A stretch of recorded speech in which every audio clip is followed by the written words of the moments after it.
కళ్యాణ వైభోగం పూర్తి ఎపిసోడ్ అని జీ5 లో ఉచితంగా చూడండి. యాప్ ని ఇప్పుడే డౌన్లోడ్ చేయండి. నువ్వు దివ్యలో నీ చెల్లెల్ని మాత్రమే చూస్తున్నావు. ఒక్కసారి దివ్య వంక స్పష్టంగా చూడు.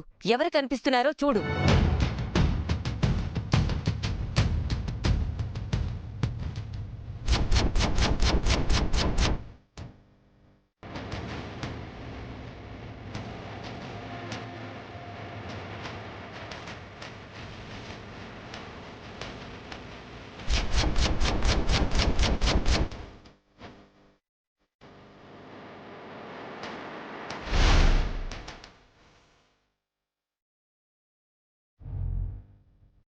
భర్తే దైవంగా భావించిన గొప్ప ఇల్లాలురా మీ అమ్మ. భర్తనే ప్రాణంగా ప్రేమించిన గొప్ప ప్రేమికురాలు. మిమ్మల్ని తండ్రి దగ్గరికి చేర్చాలని ఆరాటపడిన అమ్మరా. ఆ అమ్మను ఆదర్శంగా తీసుకొని దివ్య అమ్మలా తయారై వచ్చినా నీకర్థం కావడం లేదా?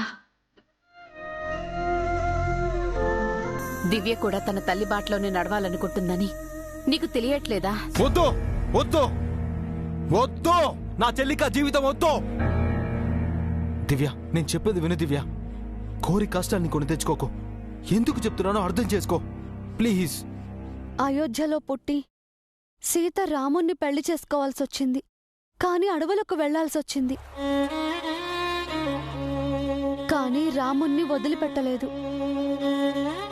సహధర్మచారిణిగానే బతికింది.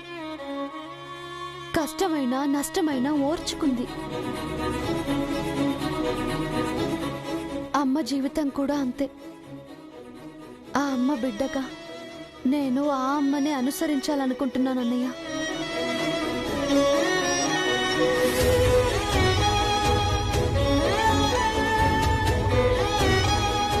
నువ్వు విదేశాల్లో చదువుకునొచ్చి సగటు ఆడదాన్లా చాదస్తపు మాటలు మాట్లాడకు దివ్య. పురాణాలు చెప్పకో.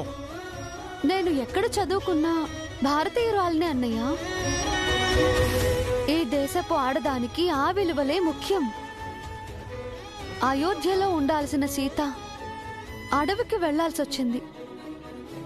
నువ్వు అడవి అంటున్న ఆ ఇంటిని నేను అయోధ్యగా మార్చుకుంటాను. అది అడవి కూడా కాదే. నీ చార్కేసా, నువ్వైనా చెప్పు చార్కేసా, చెప్పు చార్కేసా. దివ్యకు అర్థమయ్యేలా చెప్పు.